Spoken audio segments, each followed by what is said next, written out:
Հիշեցնեմ, որ 2 տարի առաջ հենց Հայաստանի եվրոպական կուսակցությունն էր նախաձեռնել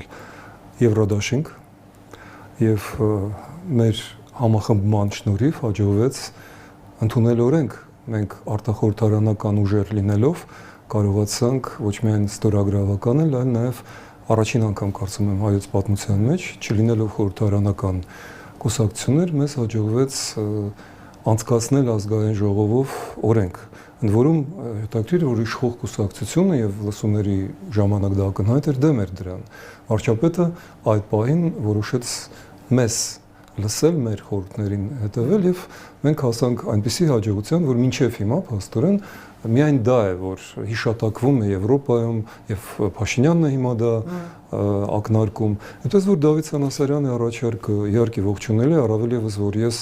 եւ նրա դատական այդ գործընթացի ընթացքում հաճախում էի եւ ուղղակի իմ համերաշխությունն է հայտնում Դավիթին եւ բացի դա հետո էլ է առաջարկում միավորվել, այդպես որ մեզ համար դա նորություն չէ, դա շատ դրամաբանական է, չգիտեմ ինչ ձևաչափ կընդունի դա եւ կստացվի թե ոչ, բայց մենք միանշանակ կարծում եմ որ 80 օր է մնացել մոտավորապես մինչեւ ընտրությունները եւ այդ ամենը պետք է անել վաղուց, բայց եկեք գոնե հիմա չուշանանք, մենք պատրաստ ենք բոլոր քննարկումներին։ Մենք տեսնում ենք, որ այս գործընթացները կառավարվում են։ Մենք տեսնում ենք, որ Եվրոդաշինքի բաժանումը դա ինքնաբուխ չէր, դա ներսից չէր, դա դրսի ճնշման արդյունք էր մեծ հաշվին։ Եվ ձեր հարցի մեջ կա մեկ շատ կարևոր կետ, ինձ համար կարևոր, դուք հիշատակեցիք եւ Գյումրին, ինչը նույնպես բավական հետաքրքիր է, եւ այն, որ արդյոք դա չի լինի 21 թվականի կրկնությունը։ Ես պնդում եմ եւ ասում եմ դա տարուց ավել, որ եւ իշխանությունը եւ ռուսամետ ընդդիմությունը եւ նրանց ետևից կանգնած ուժերը Մոսկվան, Բաքուն, Անկարան ձգտում են պահպանել ստատուս քվոն, որովհետեւ այդ 3 մայրաքաղաքներին կատարյալ կերպով հարմար է, որպեսզի Երևանում պահպանվի Երևանի ազգային ժողովում եւ քաղաքական դաշտում պահպանվի հենց 21 թվականի ստատուս քվոն, այսինքն լինի Փաշինյանը, որը ավելի քան պատրաստ է զիջումների եւ լինեն նրանից 1-2 աստիճան ցածր, բայց անպայման ազգային ժողովում այդ երկրորդ ուժեր, նախկինների եւ ներկաների սիմբիոզը, որովհետեւ իրենք փաստորեն իրար փոխանցելով իշխանությունը պահպանում են ամենակարևորը, ինչն է կարևոր իրենց համար եւ ինչն է կարևոր այն մայրաքաղաքների համար, որոնք դրա ետևում են, թիկունքում են կանգնած։ Հայաստանը առայժմ մնում է գաղութ, ռուսական գաղութ, որին ավելացել է ադրբեջանա-թուրքական ազդեցություն։ Այն ուժերը, որոնք պայքարում են դրա դեմ, ապագաղութացման ուժեր են, դա է գլխավոր հարցը։ Եվ որ մենք ասում ենք Եվրոպա, ինչ է դա նշանակում։ Դա նշանակում է Հայաստանի ապագաղութացում, ռուս-թուրքական այդ համատեղ, կարծեմ արդեն ոչ ոք չի կասկածում, չէ՞ որ 2011 թվականից գոնե դա ռուս-թուրքական համատեղ ծրագիր էր։ Հիմա դրա մասին խոսենք ամենակարևորի մասին։ Այս ընտրությունները ոչ այնքան իշխանության մասին են, որքան ընդդիմության մասին են։ Մենք տարուց ավել ինչ եզրակացրել ենք դա, որովհետև ո՞րն է լինելու ընդդիմափոխության մասին։ Ընդդիմափոխության մասին, այո, ընդդիմափոխություն շատ լավ խոսք է, շնորհակալություն, պահպանենք դա։ Հեղինական իրավունքը, բայց իմը չի, ես լսել եմ ուղղակի քաղաքական դիսկուրսները։ Ես գիտեմ, բայց հարմար բան է։ Ինչու է անհրաժեշտ ընդդիմափոխությունը, որովհետև իշխանությունը փոփոխական է։ Ընդդիմությունը պետք է սկզբունքորեն լինի ինչ-որ մի աշխարհակահական վեկտորի ջատագովը եւ սովորաբար հենց այդ համար է ընդդիմությունը, որպեսզի կատարի այդ փոփոխությունը աշխարհակահաղական։ Մենք տեսնում ենք, որ մեր շուրջը աշխարհը փոխվում է շատ արագ։ Փոխվում է Եվրոպան, փոխվել են Միացյալ Նահանգները, փոխվում է Ռուսաստանը։ Հայաստանը չի կարող մնալ այդ 21 թվականի իրավիճակում, որովհետև դա յետպատերազմյան կատաստրոֆիկ փաստորեն իրավիճակ է եւ պահպանել դա շատ վտանգավոր է երկրի համար, պետականության համար։ Ուստի մենք համարում ենք, որ եվրոպական օրակարգը, Եվրամիության անդամակցության օրակարգը, դա գերխնդիր է եւ մենք տեսնում ենք, որ շատերը ասում են Գյումրի 2 չլինի։ Ես կարծում եմ, որ Հայաստանի իշխանությունները եւ նրանց սիրելի ընդդիմությունը, սրտի ընդդիմությունը, փորձում են վրացական երազանք երկու այստեղ իրականացնել, երբ որ արտաքուստ խոսվում է Եվրոպային մերձենալու մասին, Եվրոպա են գնում, փողեր են այնտեղից բերում, ճիշտ է մանր է, բայց այնուամենայնիվ, բայց իրականում ոչ մի քայլ չի արվում իրականում ապագաղութացնելու երկիրը, Ռուսաստանի մենաշնորհը այստեղ քանդելու, դուրս գալու այդ ռուս-թուրքական թակարդից։ 8 տարի լսել ենք այդ օլիգարխներին, մկներին, ես չգիտեմ, ձկներին փռելու մասին եւ այլն եւ այլն։ Իրականում ոչ մի բան տեղի չունեցավ։ Նրանք չեն ունեզրկվել եւ ամենակարևոր օլիգարխը այստեղ ո՞րն է։ Նրանք չեն։ Գլխավոր օլիգարխը հենց Ռուսաստանն է։ Ռուսաստանին է պատկանում գազը, երկաթուղին, հանքերը, բանկերը, կուսակցությունները, մամուլը, զգալի մաս է իհարկե ոչ բոլորը։ Այսինքն մարդիկ ում մատնանշում է ժամանակ առ ժամանակ Փաշինյանը առաջինը, ընդամենը կամակատարներ են։ Դա նույնն է ինչ ասել Ռուսաստանում օլիգարխներ կան։ Մենք շատ լավ գիտենք, որ այդ օլիգարխները ընդամենը Պուտինի խամաչիկներն են, եւ երբ որ պետք է մի սուլոցի դեպքում իրանք վազում են եւ ամեն ինչ հանձնում են։ Նույնը իմիջիալոց եւ Ռուսաստանից եկած հայ օլիգարխները, բայց նրանք այստեղ ինչպես գործել են բելարուսական, ռուսական, էլ չգիտեմ միջական, նրանք այդպես էլ գործում են, շարունակում են հարստանալ, շարունակում են կուսակցություններ պահել, առաջնորդվել, ավելին դրան ավելացան նոր արդեն Փաշինյանական օլիգարխներ, այսինքն սխալ չի, բայց ճիշտ չի նույնպես։ Հայաստանի սեփականությունը ժամանակին բաժանվել էր եւ օրինակ առաջին եւ երկրորդ նախագահը սկսեցին իրենց իշխանությունը պահպանելու համար դրա դիմաց փոխանցել Ռուսաստանին Հայաստանի սեփականությունը, ազգային հարստությունը, երկաթուղին, ռազմաբազան, գազամուղը, հանքերը եւ այլն։ Մենք տեսել ենք, մեր աչքի առաջ էր այդ ամենը, դա ազգային հարստություններ։ Եվ Ռուսաստանը նշանակում էր ժամանակ առ ժամանակ դրա նայողներին, որպեսզի ասենք RЖD-ի դեպքում, երկաթուղու դեպքում դա էլ լայա չարեց անելու, Ռուսաստանը ուղղակի վերցրեց դա։ Նույնը, ասենք, Հրազդանի ջեկի 5-րդ բլոկը եւ բազմաթիվ այլ բաներ, էներգետիկան ամբողջությամբ, բայց որոշ դեպքերում, ինչպես օրինակ էներգա բաշխման ցանցերը, էլեկտրաբաշխման ցանցերը տրվել են ռուսական օլիգարխ Սամվել Կարապետյանին։ Դա չի նշանակում, որ իրենք սեփականատեր են դրա, ոչ իհարկե։ Նրանք ուղարկվել են պահելու Ռուսաստանի շահերը, բայց եթե մենք դա հասկանում ենք, ապա ինչու Հայաստանը այդ Ռուսաստանի սեփականությունը չի ազգայնացնում։ Տեսեք, երկաթուղին հենց հիմա դա ռազմավարական կարևորագույն գործոն է, որը չաշխատեց Հայաստանի օգտին պատերազմի ժամանակ։ Ես հիշեցնում եմ, որ պատերազմի ժամանակ մենք մեքենաներով էինք գնում ռազմադաշտ, ոչ թե գնացքներով, որը դուրս էր գալիս սոտկ, այսինքն քարվաճառի ռազմաճակատ, բայց ոչ մի արկ, ոչ մի փամփուշտ, ոչ մի ավտոմատ կամ վիրավոր ոչ այնտեղից չէր բերվում, որտեղ ռուսական երկաթուղին չէր սպասարկում Հայաստանին։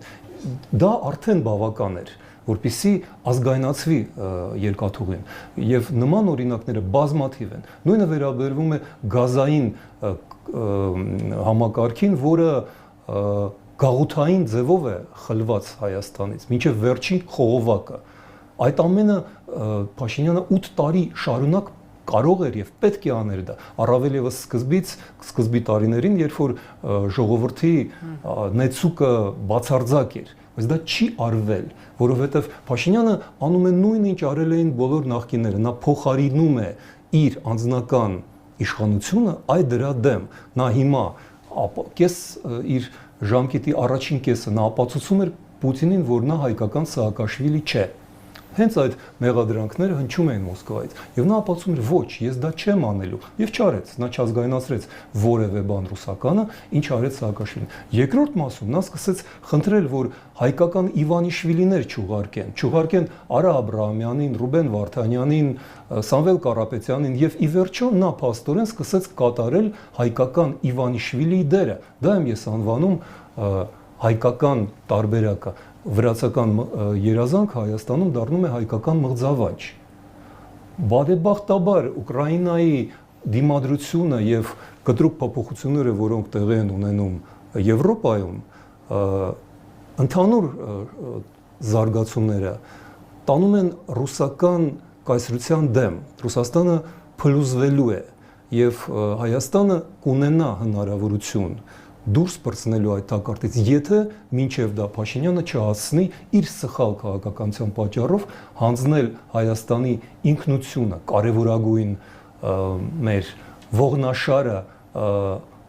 թուրք եւ ադրբեջանական բռնապետներին, ինչը հիմա նա անում է։ Այն ինչ իրենք անվանում են զգուշավորություն, մենք նույն այդ խոսքերը լսել ենք եւ Սերժ Սարգսյանից, եւ Ռոբերտ Քոչարյանից, եւ Լևոն Տեր-Պետրոսյանից։ Ինչին բերեց այդ ամենը 20 թվականի ողբերգությանը, 23 թվականի հայրենազրկմանը Արցախում։ Եվ տեսեք, բացատրությունները բազմաթիվ կարելի է բերել եւ ոչ ոք չի պահանջում հայհոյանքներ, ինչ որ ցուցադրական ստորացումներ, ոչ։ Խոսքը շատ սառը դիվանագիտական եւ քաղաքատնտեսական, աշխարհակաղակական process-ների մասին է, որում մենք անչափ ուշացել ենք։ Վերցնենք մեկ այլ օրինակ, դեռ օրինակներով շատ հեշտ է խոսել։ Կա եւս մի երկիր, աղքատ, որի մի մասը զավթված է, որի բնակչության զգալի մասը ռուսամետ է, դա Մոլդովան է, որը մեզնից շատ ավելի ուշ է սկսել եվրոինտեգրման գործընթացը։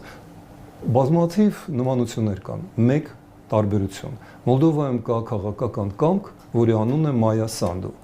Հայաստանում կա կոլաբորացիոնիզմ, ինչպես ես դառը հումորով անվանում եմ դա նիկոլոբորացիոնիզմ։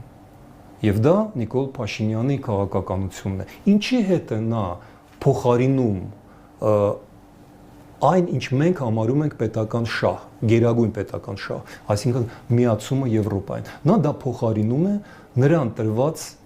անձնական երաշխիքների հետ, որը տալիս է եւ Ռուսաստանը, եւ Ադրբեջանը, եւ Թուրքիան։ Եվ դա խոսքեր չեն։ Եվրոպայի տրամաբանությունը այստեղ նույնն է, ինչ հայ ժողովրդի տրամաբանությունը։ Եվ ասում են Փաշինյան, դու Մոլդովայի սցենար ես իրագործելու, մեզ արգելելով եւ 21 թվականին պատերազմից հետո ծանր վիրավորված ժողովուրդը ընտրեց ճարիքներից փոքրագույնը։ Ժողովուրդը ընտրեց Փաշինյանին, որովհետև դրա փոխարեն մեզ առաջարկում են պայմանական Քոչարյանին, այսինքն կամ Ռուսաստան, կամ Փաշինյան։ Եվ Փաշինյանը հիմա փորձում է վերարտադրել նույն ընտրությունը, բայց ընտրությունը դա չէ։ Հիմա ընտրությունը այլ է, կամ Ռուսաստան, այնակ ռուս-ադրբեջանա-թուրքական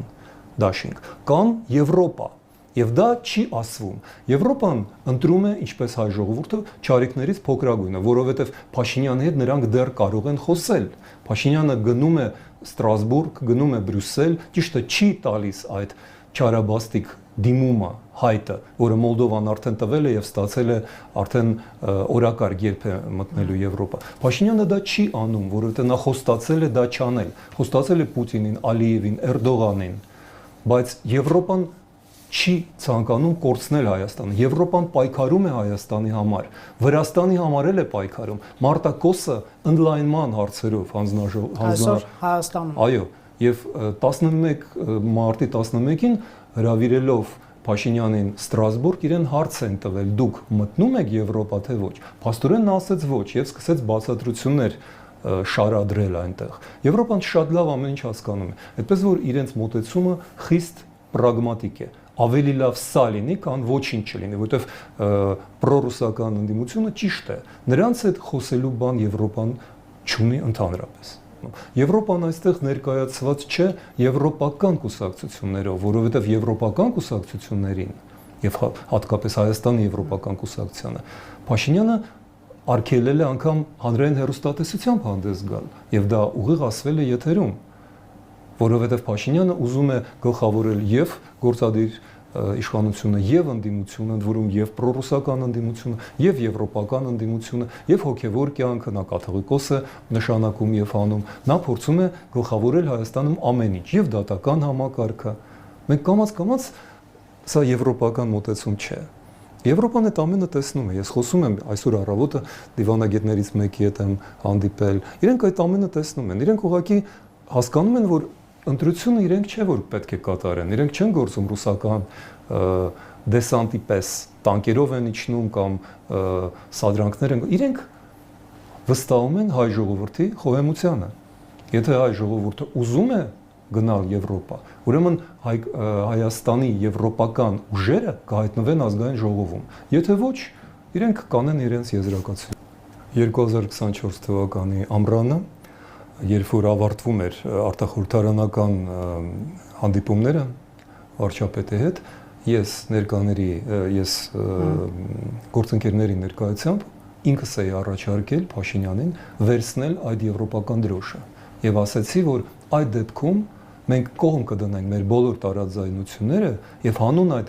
վեհ նպատակի, որը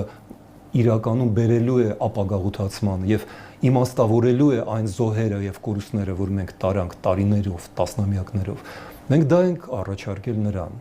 եւ դրա արդյունքն էր օրենքը, որը ընդունվեց եւ չի գործում։ Ճնշում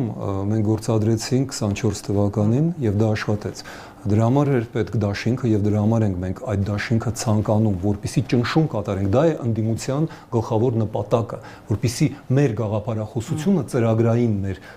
նպատակը դառնա պետական քաղաքականություն։ Բայց ես վստահ եմ, որ այս պայմաններում նրանք չեն անի այդ քայլը։ Նրանք նորից մայիսին կօգտագործեն եվրոպացիների այցելությունը գովազդելու համար իրենց ենթադրական ցանկությունը մերձենալ Եվրոպային, բայց դա չեն անի, որովհետև ես խորապես համոզված եմ, որ Փաշինյանը գերադասում է ցավոք սրտի իր անձնական վերընտրման տվյալ դեպքում շահը ազգային եւ պետական շահերից։ Մենք դա տեսնում ենք, ահա ինչի մեջ է մեր անհամաձայնությունը։ Մենք դա տեսել ենք, մենք դա տեսնում ենք, ահա ինչու ես անվանում եմ դա վրացական երազանք 2, որը ցավոք սրտի մեր դեպքում կարող է դառնալ հայկական մղձավանջ, որտեղ այդ ամենը տեսնում է նաև Ադրբեջանը, Թուրքիան եւ իրենք շտապելու են օգտվել այն ժամանակից, որը տալիս է իրենց Փաշինյանը։